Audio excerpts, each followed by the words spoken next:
Subscribe करें और bell दबाएं ताकि कोई खबर रह न जाए।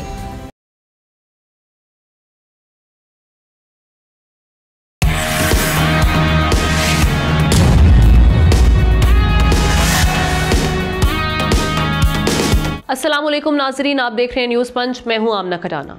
आलमी बैंक ने रवां माली साल 2024-25 के दौरान पाकिस्तान की जीडीपी ग्रोथ 2.8% रहने की पेशगोई कर दी है।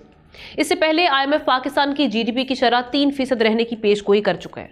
वर्ल्ड बैंक की रिपोर्ट के मुताबिक अगले माली साल पाकिस्तान 3.2% की शरह से तरक्की करेगा और पाकिस्तान में खित्ते के मुकाबले में सबसे कम शरह नमू रहने की पेशगोई है। भारत में 6.7%, भूटान 7.2%, मालदीव में 4.7%, नेपाल 5.1%, बांग्लादेश 4.1%, श्रीलंका में 3.5% ग्रोथ मुतवक्के है। इस रिपोर्ट के मुताबिक फरवरी के इंतखाबात के बाद गैर यकीनी सूरत हाल में कुछ कमी हुई है। 2021 के बाद 2024 में पहली बार महंगाई सिंगल डिजिट पर आ गई है।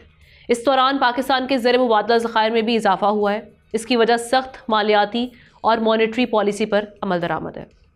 आज हम बात करेंगे, हमारे साथ सीनियर तज्ज़ियाकार एहतशामुल हक साहब, उनके साथ साथ हमें माहिर मईशत फ़ारूक सलीम साहब ने भी ज्वाइन किया है। Thank you so much for joining this show. आप दोनों को वेलकम कहेंगे। सबसे पहले फ़ारूक साहब, आपकी जानिब आएंगे। ये जो अभी हमने टारगेट सेट किया है, उसमें तो वर्ल्ड बैंक कह रहा है कि हम उतना भी हदफ हासिल नहीं कर पाएंगे, उनकी ये रिपोर्ट में कहा गया है। तो आप कैसे देख रहे हैं कि जो उनकी वर्ल्ड बैंक की जो रिपोर्ट है या आईएमएफ ने जो अपनी रिपोर्ट इस हवाले से दी थी, हम उस टारगेट को अचीव कर पाएंगे जो हमने सेट किया है, या वर्ल्ड बैंक की जो इस हवाले से असम्पशंस है वहाँ तक ही रहेंगे मामलात? देखिए, पिछले 18 से 24 महीनों में बड़ा वाज़े तौर पे सामने आने लगा है कि पाकिस्तान के अंदर दो मुख्तलिफ मईशतें एग्जिस्ट कर रही हैं, टू डिफरेंट इकॉनमीज़। एक मईशत है अदाद-ओ-शुमार की, उसमें हुकूमत अपने अदाद-ओ-शुमार दे रही है। आपने कुछ वर्ल्ड बैंक, आईएमएफ के अदाद-ओ-शुमार सामने रखे हैं और कुछ हकाइक हैं 24 करोड़ पाकिस्तानियों के हवाले से। देखिए, अदाद-ओ-शुमार की जो मईशत है, जो मईशतदानों की मईशत है, वो कहती है कि महंगाई की शरह जो है वो 30-35% से गिर के कहीं 4-5% पे पहुँच गई है। वो ये भी कहती है कि $2-2.5 अरब के जो ज़खायर थे कुछ साल पहले, वो बढ़ के कहीं 10-11 अरब पे पहुंच गए हैं। जो 24 करोड़ पाकिस्तानियों की मईशत है, वो ये कहती है कि जिस तरह बिजली और गैस के बिल जिस रफ्तार से, जिस तेजी से बढ़े हैं, अब बिजली का बिल पे करने के बाद बच्चों की फीस नहीं बचती। अब गैस के बिल जो हुकूमत के ज़ादा-शुमार बताते हैं कि 804% उनमें इजाफा आया है। ये पाकिस्तान ब्यूरो स्टैटिस्टिक्स की अपनी फिगर है। 24 करोड़ पाकिस्तानी जो हैं वो ये कहते हैं कि गैस का बिल देने के बाद हमें सोचना पड़ता है कि बच्चों की फीस कहाँ से निकालें। एहतशाम साहब, अब ये जो इस रिपोर्ट में जो एंटिसिपेशन की गई है, श्रीलंका में क्या हालात रहे हमारे सामने है, बांग्लादेश में क्या क्राइसिस रहे वो भी हमारे सामने है। स्टिल उन्होंने जो फिगर दिया है वो हमसे बेहतर है। हमारे जो फिगर दिया गया है, बेशक हम कह रहे हैं कि महंगाई जो है वो सिंगल डिजिट में है, लेकिन क्या हम जो हमने अहदाफ सेट किए हैं, एक तो वो ये कि हम कैसे पूरे कर पाएंगे, उस जानिब क्या कोई काम हो रहा है आपको लग रहा है हुकूमती सतह पर? और दूसरी चीज़ ये कि ये जो आईएमएफ की जानिब से और वर्ल्ड बैंक की जानिब से कहा गया है कि इतने फीसद रहेगी, आप समझ रहे हैं कि ये भी हम हासिल कर पाएंगे? अब ना, ये हमारे लिए लम्हा फ़िक्रिया है कि लो ग्रोथ ट्रैजेक्टरी वाले मुल्कों में हम चले गए हैं और पिछले कम से कम 15-20 सालों से मैं देख रहा हूँ कि हमारी ग्रोथ जो है ना वो बढ़ने का नाम ही नहीं रही। जीडीपी ग्रोथ अब 2-2.5-3% एग्जेजरेटेड फिगर हैं। ये तो अब आपने थोड़ा सा चेंज किया। पिछले साल 3.5 से 4% की वर्ल्ड बैंक बात कर रहा था, 2.8 पे आ गया। बहरहाल एशियन डेवलपमेंट बैंक तो वो 3% की बात कर रहा है, हुकूमत पाकिस्तान 3.6% की बात कर रहे हैं ग्रोथ रेट मौजूदा माली साल में। आपका स्टेट बैंक जो है ना 2.5 से 3.5 जो है ना % का वो ग्रोथ रेट बता रहा है कि जिस साल होगा। उस हवाले से देखा जाए तो हम ना, ये हमारे लिए बड़ी मुश्किल हालात हैं। देखें, अभी जो कहा जा रहा है हुकूमत, ठीक है, थोड़ी सी तब्दीली आई है, मानना पड़ेगा, बेहतरी आई, लेकिन हमारा मैन्युफैक्चरिंग सेक्टर और सर्विस सेक्टर ग्रेजुअली जो है ना उसमें रिकवरी आ रही है। जो मेन इंजन ऑफ ग्रोथ वरना तो प्राइवेट सेक्टर को था, लेकिन जहाँ पे किसी हद तक जो गवर्नमेंट सेक्टर में कुछ हो रहा है वहाँ पे थोड़ी बहुत एक तब्दीली आई है। लेकिन सवाल ये है कि लॉन्ग वे टू गो, और अगर हम इस बात पे बैठे हुए हैं कि जी हमें कम से कम 6% ग्रोथ रेट, कम से कम 6% ग्रोथ रेट चाहिए है कि हमने जॉब क्रिएशन करनी है, गुर्बत का खात्मा करना है, कैपिटल इनकम बढ़ानी है, लेकिन मसला आमना हमारी हुकूमतों का, मैं कहूँगा कि माज़त खां लहजा है, या ये रवैया उनका ऐसा है कि वो सियासी तौर पे तैयार ही नहीं हो रहे। लेकिन अब प्राइवेटाइजेशन है, क्यों 90 यूनिट अभी तक नहीं हो रहे, PIA स्टील मिल, और 1000 रुपये का टीका लग रहा है सालाना हुकूमत, लेकिन नहीं, वो कहते हैं नहीं ये हमारे पास अदारे रहने चाहिए। ये सरकारी TV को ही आप देख लें, अगले दिन मुझे वहाँ खातून बता रही थी उनकी कि इस वक्त 20-25 के करीब उनकी एंकर्स हैं। इस तरह बेशुमार लोग हैं, इतने पैसों पर ला कर रखे हो, इसलिए कि उनको एक बेहतरीन मौका मिलता है हुकूमतों को अपने लोगों को एडजस्ट करना, प्रोसेस में भूल जाते हैं कि मुल्क किधर जाएगा। अब सवाल ये कि हमने यहाँ से आगे कैसे जाना है। हाँ, खर्चे तो कम करने के लिए तैयार नहीं, साइज ऑफ द गवर्नमेंट को कम करने के लिए तैयार नहीं है, और फिर देखिए इकोनॉमी है जो बड़ी वजह बन रही जी आमना, जो वजह बन रही है ना मुसलसल, वो देखे ना हमारे यहाँ वजह बन रही है कि एक तो लिमिटेड फॉरेन डायरेक्ट इन्वेस्टमेंट है, फिर हाई लेवल ऑफ डेट है, ह्यूमन डेवलपमेंट पे सबसे ज़्यादा पैसे कम खर्च कर रहे हैं, इंफ्रास्ट्रक्चर हमारा वीक है, हम किसी तरफ तब्दील होने का नाम नहीं ले रहे। फारूक साहब, ये अभी कुछ फैक्टर्स तो एहतशाम साहब ने गिनवा दिए कि जी आपने ग्रोथ पे अगर काम करना है, शरह नमू को बेहतर बनाना है, तो आपको ये करना पड़ेगा। अभी फौरी तौर पर अपने सरकमस्टांसेस को देखते हुए हम मज़ीद क्या कर सकते हैं कि जिससे हम जो हमारी GDP वो है उसकी शरह उसको बेहतर बना सकें? देखिए, GDP 3% से बढ़नी है या बढ़ानी है या 6% से बढ़ानी है, उसकी बुनियाद जो है वो तवानाई का शोबा है। और ये सिर्फ पाकिस्तान में नहीं, ये दुनिया भर का फॉर्मूला है कि आपने जो माशी बिल्डिंग खड़ी करनी है, चाहे वो 10 मंजिला हो चाहे वो 100 मंजिला हो, उसकी जो बुनियाद है वो तवानाई का सेक्टर। अब हमारे जो कंपटीटर मुल्क हैं, हमारे जो मुल्क हैं, हमारे जो हमसाया मुल्क हैं, वहाँ पे बिजली का रेट चल रहा है 5 से 7 सेंट पर यूनिट, और हमारे यहाँ आता है कोई 10 से 13 सेंट पर यूनिट, लगभग 2 गुना महंगी है बिजली। और उसके वजह से 2 चीज़ें होती हैं। पहला तो अभी शाम साहब ने सनती सेक्टर का जिक्र किया, अगर सनती सेक्टर जो है उसकी बिजली 2 गुना महंगी है हमारे कंपैरेटर से, हमारे हमसाया ममालिक से, तो फिर वो कम्पीट नहीं कर सकता एक्सपोर्ट की जो दुनिया है या एक्सपोर्ट की जो मार्केट्स हैं। सिर्फ ये होता है कि जब जो सार्फिन हैं, जो पाकिस्तानी शहरी हैं, जो पाकिस्तानी सार्फिन हैं, जब उनको बिजली इतनी महंगी मिलती है तो उनके पास उनकी कुव्वत खरीद जो है वो गिर जाती है, और वो फिर बाजार जाके कुछ खरीदने के काबिल नहीं रहते। डॉक्टर साहब, आपको लगता है हुकूमत का क्लेम है कि अप्रैल में पाकिस्तान इस रीजन में सबसे कम कीमत पे बिजली देने वाला होगा? आपको लगता है ये बात सच साबित होगी? एहतशाम साहब, आप भी इस चीज़ के गवाह हैं कि पिछली हुकूमत के दौरान जो PTI की हुकूमत थी, उन्होंने कहा था कि हमने IPPs के साथ सब मुज़ाकरात कर लिए हैं और 700 अरब रुपए की बचत कर ली है। अब हमें बताया जा रहा है कि इस हुकूमत ने भी IPP से तकरीबन 28 IPP से जिनसे मुज़ाकरात कह रहे हैं अब तक हो चुके हैं, अरब रुपए की बचत की जाएगी। देखिए, जब तक एहतशाम साहब आपके घर का बिल, दुकान का बिल और दफ्तर का बिल या सनत में या किसी इंडस्ट्री का बिल जो है वो 60-65 रुपए से नीचे नहीं आता 25-30 रुपए पे, तो ये इस बचत का हमें क्या फायदा होगा? ये नारा तो जरूर, बचत का उस वक्त पता चलेगा जब आपके मेरे घर में या लोगों की दुकान में एक्चुअल बिजली का बिल जो है वो पर यूनिट वो हमारे हमसाया ममालिक के बराबर आ जाए। बिल्कुल ठीक है। डॉक्टर साहब, ये भी तो है ना कि एक तो IPPs हैं, फिर कैप्टिव पावर उनका एक अपना रोल अपनी जगह बड़ा भरपूर है IPPs का, वो जिस तरीके से डिक्टेट कराते हैं, आइडल सेक्टर को आने ही नहीं देते, तो हमारी तो लगता है कि ये परेशानियां ख़त्म होने का नाम ही नहीं लेंगी। एहतशाम साहब, मेरे नज़दीक ये बीमारी का इलाज नहीं है जो हुकूमत कोशिश कर रही है, ये बीमारी की अलामात को दबाने की कोशिश है। असल बीमारी जो है वो बिजली चोरी की बीमारी। अब अगर पेशावर इलेक्ट्रिक सप्लाई में कोई 45% बिजली चोरी हो जाती है, अगर सखर में उसके इलेक्ट्रिक सप्लाई कॉरपोरेशन में कोई 35 से 36% बिजली चोरी हो जाती है, और आप लगे हैं वो चंद जो IPP प्राइवेट सेक्टर में हैं उनसे निगोशिएट करने में, तो आप यकीनी तौर पे बीमारी का इलाज नहीं कर रहे, आप बीमारी की इलामात को दबाने की कोशिश कर रहे हैं। राइट। एहतशाम साहब, बिल्कुल डिस्ट्रीब्यूशन लॉसेज, जी, इन चीज़ों पे हमें तवज्जो देनी होगी। वही बात आ जाती है कि हमारे जो कोर इश्यूज हैं उनको एड्रेस किए बगैर अगर हम यही बात करें, जैसे अभी हम एनर्जी सेक्टर की बात कर रहे हैं, अब ये क्लेम जैसे आपने भी कहा कि अप्रैल में कहा जा रहा है, मैं भी देख रही थी वजीर खजाना भी ये क्लेम कर रहे हैं जी इस बार अप्रैल में बिल्स कम आएंगे बिजली के। सर, इस पे आप क्या समझते हैं कि जो बिजली के बिल्स में जो इजाफी टैक्सेस हैं ख़ास तौर पे अगर हम उन्हीं को कम कर लें तो काफ़ी हद तक फ़र्क पड़ जाएगा, आवाम को थोड़ा सा अफाका मिलेगा?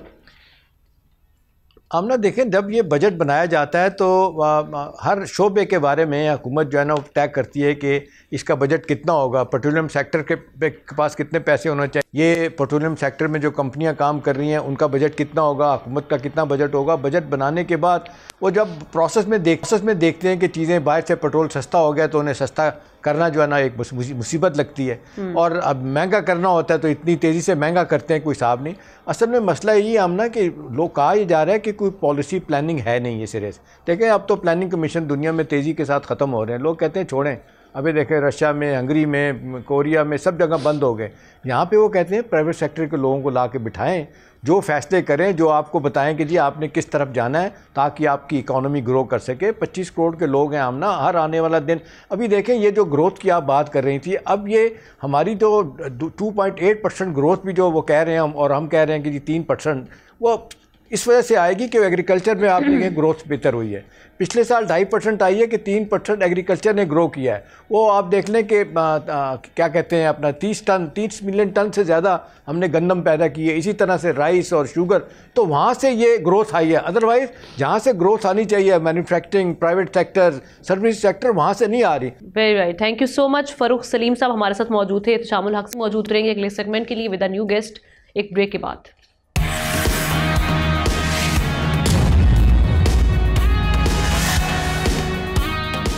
Welcome back. बेंचेस इख्तियारात का केस मुकर्रर ना होने के मामले पर सुप्रीम कोर्ट के जस्टिस मंसूर अली शाह, जस्टिस आयशा और जस्टिस अकील अब्बासी ने चीफ जस्टिस याहिया अफरीदी को ख़त लिख दिया है, जिसमें जस्टिस मंसूर ने मामले को तौहीन अदालत भी करार दिया।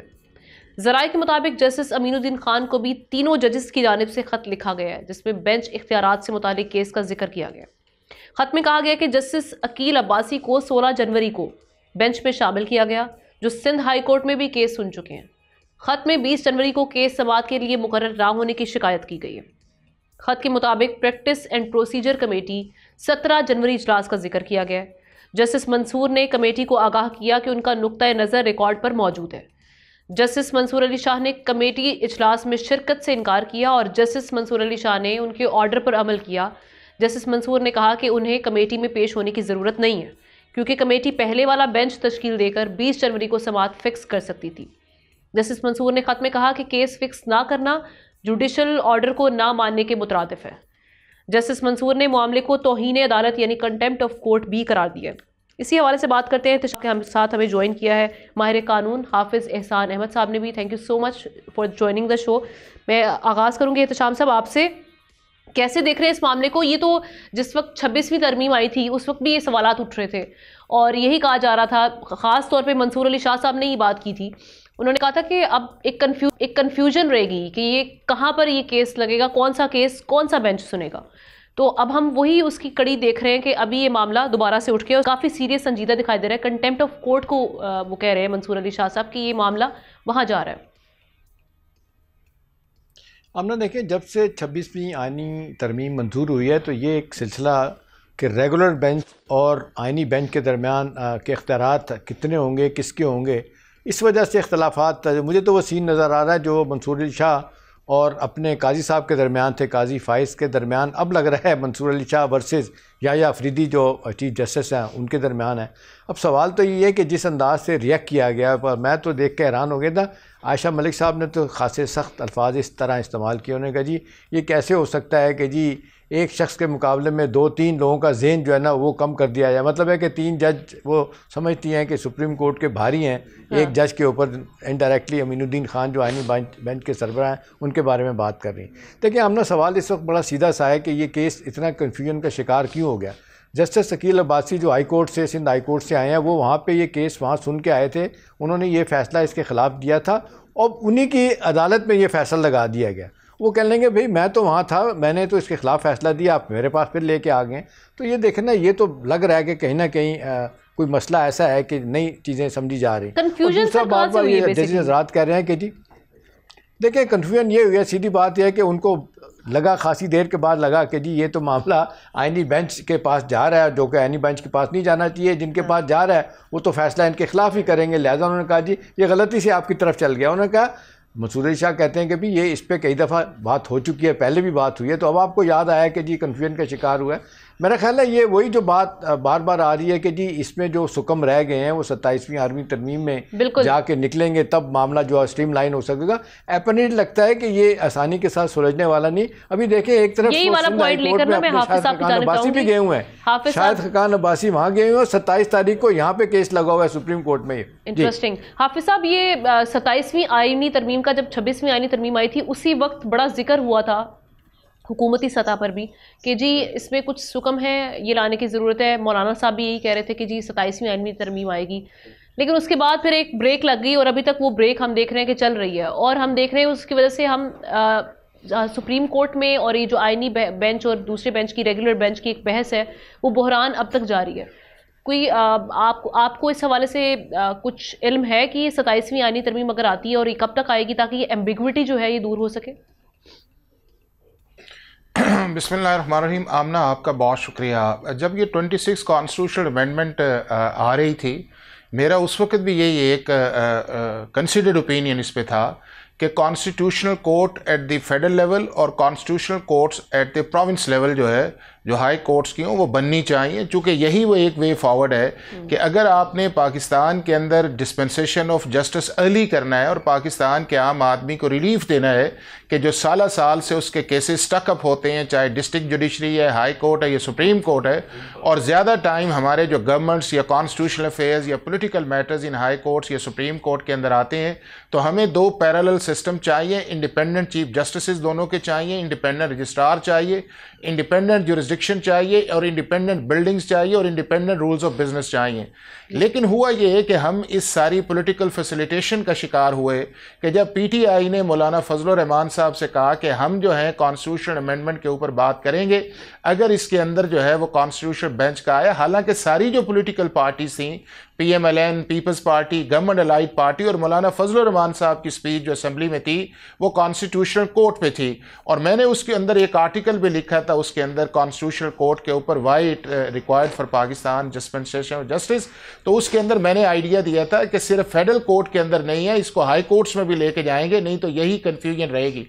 अब उसके अंदर आए कि जब 26 कॉन्स्टिट्यूशनल अमेंडमेंट्स जो है एक मेक अरेंजमेंट आया और उस मेक अरेंजमेंट के अंदर जो है कुछ बातें मानी गई, कुछ बातों को गिव अप किया गया, लेकिन उसका प्रैक्टिकली और कॉन्स्टिट्यूशनली प्रॉब्लम जो है वो पाकिस्तान की सुप्रीम कोर्ट के अंदर दो वजह से है।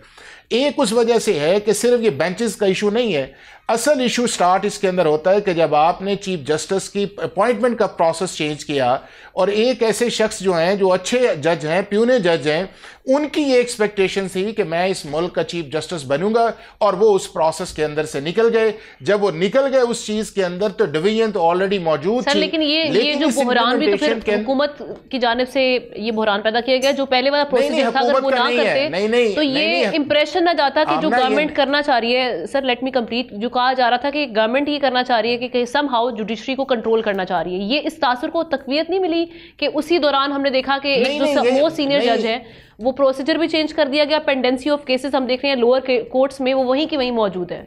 What do you think? देखें कि देखें आमना, डिस्पेंसेशन ऑफ जस्टिस जो है 26 कॉन्स्टिट्यूशनल अमेंडमेंट ने एड्रेस नहीं किया, उसने एड्रेस किया है पार्लियामेंट वीजा वर्स, जो सुप्रीम कोर्ट का एक टिल्ट बना हुआ था जिसके अंदर सुप्रीम कोर्ट जुडिशियल एक्टिविज्म से निकल के आपकी कॉन्स्टिट्यूशनल ओवर रीच की तरफ चली गई थी, उसको 26 कॉन्स्टिट्यूशनल अमेंडमेंट ने एड्रेस कर दिया है।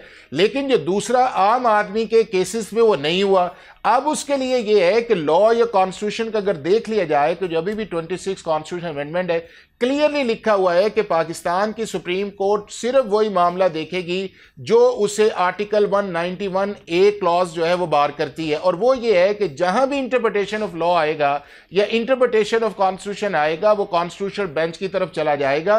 वो कॉन्स्टिट्यूशनल बेंच जो है वो आपका जुडिशल कमीशन ऑफ पाकिस्तान बनाता है, उसका इंडिपेंडेंट फिक्सेशन ऑफ केस है। तो अब एहसान साहब, इसका मतलब आपकी गुफ्तगू से तो मुझे बड़ा वाज़ेह तौर पे लग रहा है कि ये जो आइनी बेंच बना दिया गया, बनना चाहिए था, आइनी कोर्ट बननी चाहिए थी, तो इसका स्कोप आपके ख्याल में छोटा कर दिया गया है, नतीजतन ये मसाइल पैदा हो रहे हैं, और जिसके लिए कहा जा रहा है कि जी हर छोटी बात के लिए वो कहते हैं जी फंड भी चाहिए, अलहदा बिल्डिंग चाहिए। तो ये जल्दबाजी में इसको या है कि सिर्फ ये एक ज़िद थी अपोजिशन की कि नहीं जी कोर्ट नहीं बेंच का लफ्ज़ लगाया जाए, बेंच लगाने से जो असल अहदाफ थे पूरे नहीं हुए। जी देखें, ये है कि जब आपकी चार्टर ऑफ डेमोक्रेसी एहतशाम साहब आया था तो उस वक्त एक कॉन्स्टिट्यूशनल कोर्ट का आइडिया था और पीटीआई ने भी इसको सपोर्ट किया था, मौलाना सब ने इसको सपोर्ट किया था। लेकिन चूंकि ये है कि जब हम पॉलिटिकल निगोसिएशंस के अंदर जाते हैं तो हम ये समझते हैं कि अगर गवर्नमेंट की हम बात मान गए तो शायद हमारी ऑपोजिशन वो रहेगी नहीं है।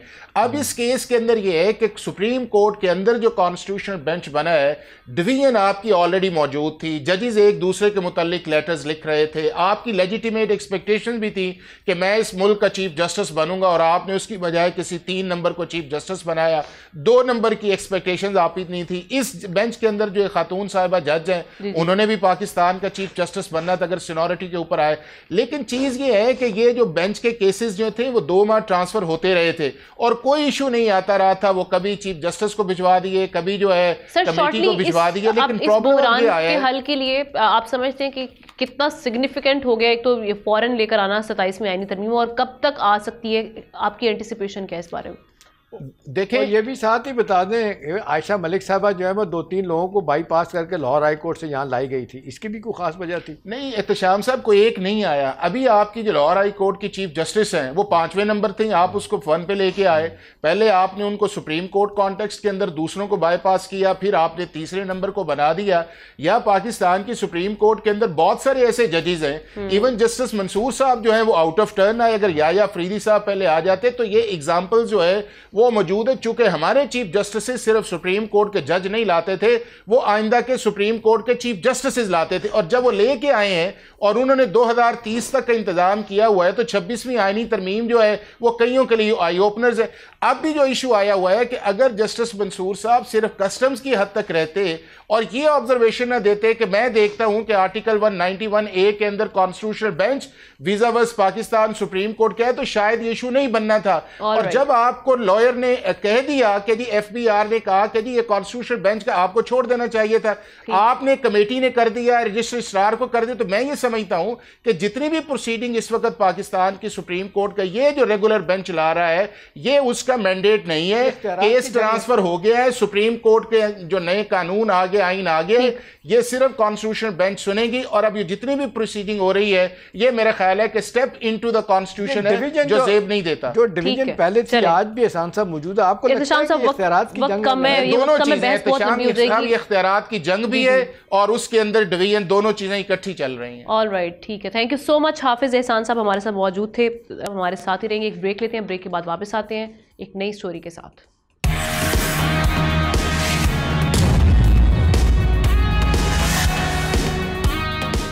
वेलकम बैक नाजरीन। अमरीकी सदारत संभालते ही ट्रंप के बड़े बड़े फैसले इंतहाई दिलचस्प और सख्त नज़र आ रहे हैं। कल की जो उनकी ओथ टेकिंग सेरेमनी में जो उनकी स्पीच थी, उसमें उन्होंने दोबारा इस अज़्म का इजहार किया है कि मेक अमेरिका ग्रेट अगेन। एक बार फिर उनकी जानिब से इस स्लोगन को कहा गया और हमने जो देखा कि उनकी जो स्पीच थी वो फिर घूम फिर के अमेरिका के जो दाखिली इशूज़ हैं उस हवाले से और टैरिफ बढ़ाने के हवाले से, यानी अमरीकी जो मार्केट है उसको ऊंचाइयों तक पहुंचाने के हवाले से थी। इस हवाले से उन्होंने कई वादे भी किए हैं, बड़े दावे भी किए हैं, लेकिन इम्प्लीमेंटेशन एक चैलेंज अपनी जगह पर मौजूद होगा। लेकिन जो बीइंग पाकिस्तानियन, बीइंग अ मुस्लिम, हमारे जो इंटरेस्ट हैं अमेरिका को लेकर या ट्रंप साहब से जो उम्मीदें थीं, वो गज़ा या पाकिस्तान के हवाले से जो टैरिफ अगर बढ़ता है और पाकिस्तान के मामलात किस तरह से आगे रिलेशनशिप्स बढ़ेंगे, ये हमने देखना था। और दूसरी जानिब हम जो अगर गज़ा के हवाले से बात करें, जो कि एक ट्रू स्टील जिसका क्रेडिट इस वक्त ट्रम्प साहब को जाता है, जिनकी वजह से वहाँ पर जो सीज़ फायर वाला हम देख रहे हैं, हॉस्टेजेस दोनों जानिब से रिलीज़ हुए हैं। तो लेकिन आगे जाके इसका मुस्तकबिल क्या होगा, इस हवाले से ऑफिस एज्यूम करते ही बड़ी ही इंटरेस्टिंग किस्म की जो स्टेटमेंट उनके सामने आई है, और वो ये आई है कि जब रिपोर्टर ने ये पूछा कि क्या ये जो ट्रू स्टील है इस पर कामयाबी की किस हद तक चांसेस है कि दोनों जो फरीकैन हैं वो डट कर इस डील पर जमे रहेंगे, उस पर डोनाल्ड ट्रंप का जो बयान था वो आज फिर कहीं ना कहीं हमारी जो उम्मीदें हैं उससे कहीं ना कहीं कम हो गई हैं, इसलिए चूँकि वो खुद कॉन्फिडेंट नहीं है। वो कह रही है कि अमेरिका का कन्फ्लिक्ट नहीं है, ये अमेरिका की वॉर नहीं है, और दूसरी जानिब वो कह रहे हैं कि वो इतने कॉन्फिडेंट नहीं है कि ये दोनों फरीकैन इस पर डटे रहेंगे। इसी हवाले से बात करते हैं, हमारे साथ मौजूद हैं तशामुल हक के साथ हमें ज्वाइन किया है हामिद खान अल-मशरकी साहब ने, इंटरनेशनल अफेयर्स एक्सपर्ट हैं। Thank you so much. सबसे पहले आपकी जाने आऊँगी हामिद साहब, ये मैं गज़ा से स्टार्ट करूँगी, किस तरह से देख रहे हैं आज की उनकी स्टेटमेंट को? अब क्या ट्रंप साहब इम्प्लीमेंटेशन से पीछे हट जाएंगे और वो अमेरिका के ही दाखिली इशूज़ को देखेंगे? और दूसरी जानिब जो हम देख रहे थे कि कहीं ना कहीं उनकी जो कैबिनेट है वो प्रो इजरायली है, तो वो जो हम देख रहे हैं कि इजराइल का एक ख्वाब है वेस्ट बैंक पे भी टेक ओवर करना, तो वहाँ से क्या जो इम्प्लीमेंटेशन पे मामला आएंगे तो वो उस जानिब सदर ट्रंप का झुकाव किस जानिब होगा कि वो वेस्ट बैंक पे टेक ओवर करने देंगे या वो इस मामले से बिल्कुल पीछे हट जाएंगे? जी बहुत शुक्रिया आमना। देखिए, मैंने चंद दिन पहले भी कहा कि ये जो सीज फायर है ये दरअसल उस डेडलाइन की वजह से फौरी तौर पर किया गया है, लेकिन ये एक मुकम्मल सीज फायर होता नजर नहीं आ रहा। उसके अंदर खुद नेतन्याहू की काबीना में भी एक दो वज़रा ने इस्तीफा दे दिया। दूसरी जानिब ये है कि नेतन्याहू की काबीना जो है उसके वज़रा ग्रेटर इसराइल के मैप्स दिखा रहे हैं। तीसरी बात ये है कि गजा की जो सूरत हाल है उसके अंदर ना तो गजा के ऊपर कोई इंतजामी तौर पर कि उसका कंट्रोल कौन करेगा, वो जो इसराइल की डिमांड थी वो भी पूरी नहीं हुई, और दूसरी जानिब हमास को भी पूरा कंट्रोल नहीं दिया जा रहा। तीसरी बात ये है कि जो वेस्ट बैंक और जो गजा के जो शहरियों को एक वेस्ट बैंक की तरफ धकेलने का मंसूबा था वो भी कामयाब नहीं हो सकता, क्योंकि गजा के लोगों ने इतना जुल्म बर्बरियत बर्दाश्त की लेकिन वो गजा से हटने को तैयार नहीं है। मेरा जाती ख्याल ये है कि मौजूदा सूरत हाल के अंदर हम सबको ये समझना होगा कि जो ट्रंप साहब हैं वो बहरहाल उतने ही प्रो इसराइली हैं जितने जो बाइडन थे। सिर्फ वो जो उनका नारा था इलेक्शन से पहले का कि जी वो जंगे खत्म करेंगे, गजा पे सीज फायर करेंगे, उन्होंने लफ्जी तौर पर तो वो पूरा करवा दिया, लेकिन ये सूरत हाल ज्यादा अरसा नहीं चल सकती जब तक फलस्तीन के और इसराइल के मसले का पुरअमन और मुस्तकिल पायदार हल नहीं होता। और पायदार हल जो है वो दो रियासती मंसूबे के अलावा मुमकिन नहीं है, वो दो खुद मुख्तार फलस्तीन और इसराइल जिसका दारुल हुकूमत जो है वो यरूशलेम और तल अवीव हो, उसके अलावा जो है वो मुमकिन नहीं है। और मैं ये समझता हूँ कि मौजूदा सूरत हाल के अंदर सदर ट्रंप हर हालत में यहूदी लॉबी से जो है वो किसी भी सूरत नहीं बिगाड़ेंगे। कांग्रेस के अंदर भी, अमरीकी और सेनेट के अंदर भी यहूदी लॉबी, इसराइली इन्फ्लुएंस बहुत ज्यादा है। एक बात हमें सिर्फ समझनी होगी, वो ये कि सदर ट्रंप ये चाहते हैं कि किसी भी हालत में मजीद जंगें ना हो और मजीद जंगों से अमेरिका को दूर रखा जाए। इसीलिए उन्होंने यूक्रेन की जंग की बात की, इसीलिए उन्होंने गजा की बात की और माजी में जो बाइडन और अमेरिकी जो जंगें थी उनकी बात की।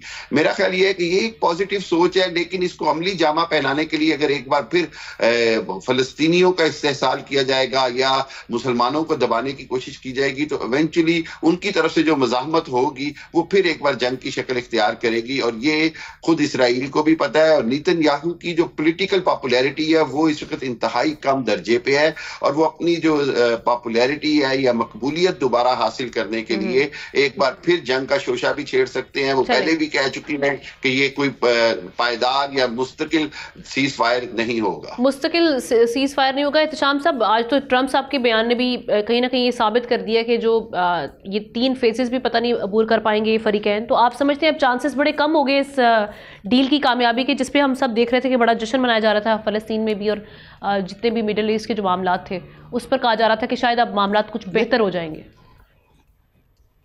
आमना, मेरा अपना ख्याल है कि इसके चांसेस ज़्यादा होंगे, कम नहीं होंगे। देखिए ना, अभी जो 3 फेज़ में 6 में अपना क्या कहते हैं 6 हफ्तों में ये मुकम्मल होना है सारा प्रोसेस पीस का।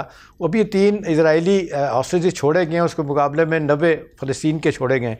अभी बाकी 30 और जाएंगे जिनको छोड़ा जाएगा। लेकिन अगर ट्रूप्स विथड्रॉ नहीं करेंगे इजरायली और वेस्ट बैंक को टेक ओवर करने की कोशिश की जाएगी तो मामला फिर खराब होंगे। नहीं ख़राब होंगे, मैं आपको उसकी वजह बताता हूँ। देखिए आमना, एक है कि आपके सियासी अहदाफ इंटरनेशनल सतह पे भले कुछ भी हो, देखिए एक पब्लिक ओपिनियन भी होती है। अभी ये गज़ा के बारे में जितनी शदीद अमेरिका में, यूरोप में ओपिनियन पाई गई और लोगों ने तस्वीरें देखी, हालात देखे, लोग इतने ज़्यादा डिस्टर्ब हैं कि कभी भी उस तरफ नहीं जाएंगे। मैं आपको याद कराऊँ, वियतनाम की जंग जो हुई थी 54 से 1964 तक, उस कब ख़त्म हुई थी? एक छोटा सा वाक़या, एक आमना 12 साल की बच्ची बरहना सड़क में भाग रही थी, इतनी डरी हुई थी। उसके बाद पूरी अमरीकी जो है ना अवाम हिल के रह गई थी। उन्होंने इतना दबाव डाला, आप देख लें चंद वीक के अंदर वहाँ पे मायदा हो गया। यही आप देख लें सीरिया में, आप देखें जिस तरीके से 2012 के बाद हुआ, एक बच्चा जो है वो दिखाते हैं समंदर के किनारे छोटा सा, वो मर रहा था, खाया पिया कुछ नहीं था, पूरा यूरोप हिल गया। फिर सारे कहीं ना कहीं कमला हैरिस की हारने की जो वजह थी वो हम यही देख रहे हैं कि ये गजा जंग वजह बनी। एक वजह यह बनी थी, उन्होंने ऊपर नीचे दावे किए थे, जंग बंदी की थी, और आपने देखने कि बाइडेन के ज़माने में 3 दफ़ा सिक्योरिटी काउंसिल में ये वीटो किया गया जंग बंदी को। तो यहाँ पे तो बहुत बड़ा प्रेशर होगा ट्रंप साहब के ऊपर। Thank you so much. हमारे साथ एहतशाम साहब और हामिद खान अल मशरकी साहब मौजूद थे। इसलिए आगे बढ़ते हैं, एक और अहम स्टोरी आपके सामने रखते हैं। जितने वालिदैन इस वक्त ये प्रोग्राम देख रहे हैं, उस लम्हे को ज़रा याद करें कि जब माँ बाप को ये बताया जाता है कि आपको मुबारक हो, आपके यहाँ बच्चे की पैदाइश हुई है। उसी वक्त से वालिदैन के जहन में सिर्फ़ और सिर्फ यही ख्यालात गर्दिश कर रहे होते हैं कि कैसे अपने बच्चे की बेहतर तरीके से परवरिश करनी है, उसके ज़िंदगी को, उसके हर लम्हे को किस तरह से खूबसूरत बनाना है, उसकी स्कूलिंग कहाँ की जाएगी। हर वो चीज़ जो वालिदैन अपने बच्चों के लिए सोचते हैं नाज़रीन, हर वो चीज़ जो वालिदैन अपने बच्चों को दे सकते हैं, लेकिन जिन माँ बाप का बच्चा अगवा हो जाए, कुछ जालिम उन्हें एक दूसरे से जुदा कर दें, तो उनके जहन में क्या ख्यालात आते होंगे। एक बार उनकी जगह अपने आप को ज़रा रख कर देखें। क्या वो ये नहीं सोच रहे होंगे कि हमारा बच्चा कहाँ होगा, किस हालात में होगा, कुछ खाया भी होगा या नहीं, सर्द मौसम है, कुछ पहना होगा या नहीं, हमें दोबारा मिलेगा भी या नहीं। क्या ये ख्याल नहीं आता होगा कि वो ज़िंदा भी होगा या नहीं। कैसे वो वालिदैन अपना दुख बताएंगे, कौन उनके दुखों का मुदावा करेगा। ये कहानी हम आपको बता रहे हैं 7 साला सारिम की, जो नॉर्थ कराची सेक्टर 5 के बैतुल नैम अपार्टमेंट का रिहायशी था, जो 7 जनवरी को अपार्टमेंट में ही कायम मदरसे से अपने भाई के हमरा पढ़कर वापस घर जाते हुए फ्लैट के अंदर से ही लापता हो गया था। वालिदैन बच्चे की बाजियाबी के लिए मुख्तलिफ फोरम पर अपील करते हुए भी नजर आए। वज़ीर दाखिला सिंध से लेकर गवर्नर सिंध तक जाकर फरियादी की गई, लेकिन शायद बहुत देर हो गई थी। सारिम की तलाश में गुमशुदगी का मुकदमा बिलाल कॉलोनी पुलिस ने वालिद की मुद्दत में दर्ज किया गया था। पुलिस की जानिब से अपार्टमेंट के ज़ेरे ज़मीन टैंक्स, अपार्टमेंट के तमाम फ्लैट्स और मुश्तबा मकामात समेत करीबी रिश्तेदारों के घरों की भी तलाशी ली गई थी, जिसमें सारिम का कोई सुराग नहीं मिला। 7 साला सारिम पर इन दिनों में क्या बीती होगी, क्या कुछ उसके साथ हुआ होगा, ये बताने के लिए सारिम अब हम में मौजूद नहीं है। अब ये बताया जा रहा है कि 7 जनवरी को ये बच्चा गायब होता है, अगवा होता है, और 18 जनवरी को इस बच्चे की लाश ज़ेरे ज़मीन एक टैंक से मिलती है। और इसी हवाले से मुख्तलिफ जो रिपोर्ट सामने आ रही हैं, उसमें ये शुबा ज़ाहिर किया जा रहा है कि इस बच्चे को ज़्यादती के बाद कत्ल किया गया है, क्योंकि जो उसकी जो पोस्टमार्टम रिपोर्ट के मुताबिक ये भी बताया जा रहा है कि बच्चे की जो गर्दन की हड्डी है वो टूटी हुई है और कुछ इंजरीज़ भी हैं। अब इस वाक़े के हवाले से अब तक क्या कार्रवाई हुई है, रिपोर्ट्स क्या कह रही हैं और इन्वेस्टिगेशन क्या कह रही है, इसी सिलसिले में बात करने के लिए हमें ज्वाइन किया है SSP इन्वेस्टिगेशन को और आसिफ साहब ने। Thank you so much for joining the show sir. ये बताइएगा कि ये अब तक की जो इन्वेस्टिगेशन हुई है उसमें क्या मालूम हो सका है, क्योंकि जो पोस्टमार्टम रिपोर्ट आई है उसके मुताबिक बच्चे से ज्यादती तो साबित हो गई है, मजीद क्या मालूम हो सका है इस हवाले से। पहले तो ये बताते चलूं कि ये पोस्टमार्टम की रिपोर्ट है ना जी, उसके अंदर ज्यादती प्रूफ नहीं हुई है, सजेस्टिव है कि ये, उसके लिए केमिकल एग्जामिनर की रिपोर्ट के बाद फाइनल आएगा। लेकिन बहरहाल हम प्रिज्यूम यही कर रहे हैं कि ऐसा हुआ है और इसी एंगल से हम इन्वेस्टिगेशन कर रहे हैं। अभी इसी सिलसिले में फिर हमने एक टीम DIG साहब वेस्ट ने बनाई है, एक डीएसपी हैं फरीद अहमद साहब, वो इसको हेड कर रहे हैं और उस टीम की काम ही सिर्फ प्रिसाइसली इस केस की इन्वेस्टिगेशन में है।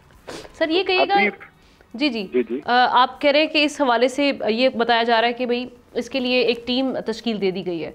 अभी जिस शख्स पर शुबा है क्या उसे गिरफ्तार कर लिया गया?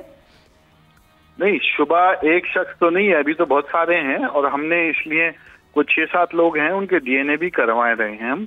और डीएनए जाहिर सी बात है मैच तो जब ही होगा जब पूरी ये जो इनकी सैंपल्स जो हैं वो पहुंच जाएंगे और केमिकल एग्जामिनर से हो जाएगा, तो उसमें थोड़ा सा टाइम लगेगा। लेकिन जो हमारे अभी सस्पेक्ट्स हैं उनका हम डीएनए कलेक्ट करवा लिया है। ये बताया जा रहा है कि जो इन्वेस्टिगेशन थी उस हवाले से बताया जा रहा था कि उनकी जो लाश है वो इस बच्चे की लाश एक पानी के टैंक से मिली थी। इस हवाले से क्या बताया जा रहा है कि कब से वो लाश वहाँ पर मौजूद थी, कुछ मालूम हो सका? अच्छा, ये बताऊं कि बच्चा जो है ना वो 7 जनवरी को जो है ना दोपहर को तकरीबन 3:45 बजे 3:40 टू बी प्रिसाइज, वो मदरसे से उसकी छुट्टी हुई थी। दोनों भाई उधर से, जैसे होता है मदरसे की छुट्टी होती है, स्कूल की छुट्टी होती है, ट्यूशन की, तो रेस लगाते हुए घर की तरफ जाते हैं। तो एक भाई एक डायरेक्शन से गया, दूसरा भाई दूसरी तरफ से गया, तो ये पहुंचा नहीं। बहरहाल इनके घर के यानी कि फ्लैट के रास्ते में ही टैंक है। टैंक्स उस अपार्टमेंट के जो है ना उधर 4 टैंक्स हैं। वो टैंक्स हैं काफी बड़े, लेकिन जिस टैंक से इसकी डेड बॉडी मिली है उसके गेट था वो टूटा हुआ था। टैंक का ढक्कन जो था ना वो ऐसे ही एक मेकशिफ्ट अरेंजमेंट कर दी थी, प्रॉपर ढक्कन कवर नहीं था उसके ऊपर। वो एक ऐसे ही एक छोटे 2 पीसेस ऑफ स्लैब जो होती है ना वो रख दिए थे। तो हमें प्रिज्यूमली उस वक्त तो यही था कि शायद बच्चा गिर गया है, लेकिन आप जब पोस्टमार्टम की रिपोर्ट आई है और उसमें कुछ इंजरीज मेंशन की गई हैं, उन्होंने बिल्कुल क्लियरली मेंशन की है इंजरीज, और एनल जो है ना इसके बारे में उन्होंने कहा एनल सेक्सुअल वायलेंस जो है ना सजेस्टिव है। तो उसके पॉइंट ऑफ व्यू से ये हम इन्वेस्टिगेशन जो है उसने नया रुख इख्तियार कर लिया है और हम उसी पॉइंट्स पे सब पे इन्वेस्टिगेशन अब कर रहे हैं। सस्पेक्ट्स को इन्वेस्टिगेट भी कर रहे हैं, इंटेरोगेट भी कर रहे हैं और डीएनए सैंपलिंग भी हो रही है। ठीक है। और सर मुमकिन तौर पर क्या कहा जा सकता है कि कब तक ये रिपोर्ट आ जाएगी और ये केस जो है हम नतीजे तक पहुंच पाएंगे? इंशाल्लाह with in a weeks time जो है ये केमिकल एग्जामिनर्स की और डीएनए की रिपोर्ट जो है ना इसकी मैचिंग हो जाएगी। उम्मीद है ऐसे वीक में हो जानी चाहिए। थैंक यू सो मच कुंवर आसिफ साहब, आपने हवाले से बात की। नाजरीन, इस तरह के जो वाक़यात हैं हम देख रहे हैं कि ये हर दूसरे दिन जन्म लेते हैं, लेकिन इनकी रोकथाम के लिए हमने लॉ तो बना दिया है, उस पर इम्प्लीमेंटेशन करवाना ये सबसे बड़ी जिम्मेदारी है, ताकि जो वालिदैन हैं जो अपने बच्चों को बड़े प्यार से उनकी तरबियत करते हैं और जब जिन कठिन मराहल से उनको गुजरना पड़ता है उनको ये दिन ना देखना पड़े। हमारी दुआ है कि हमारे मुल्क में जो कानून नाफिज करने वाले इदारे हैं वो भी अपनी ड्यूटी सर अंजाम दें, हमारी जो अदलिया है वो अपनी ड्यूटी सर अंजाम दे, ताकि ऐसे वाक़यात की रोकथाम हो सके। इसके साथ ही प्रोग्राम का वक्त ख़त्म हुआ चाहता है। आपसे मुलाकात करेंगे कल। अल्लाह हाफ़िज़।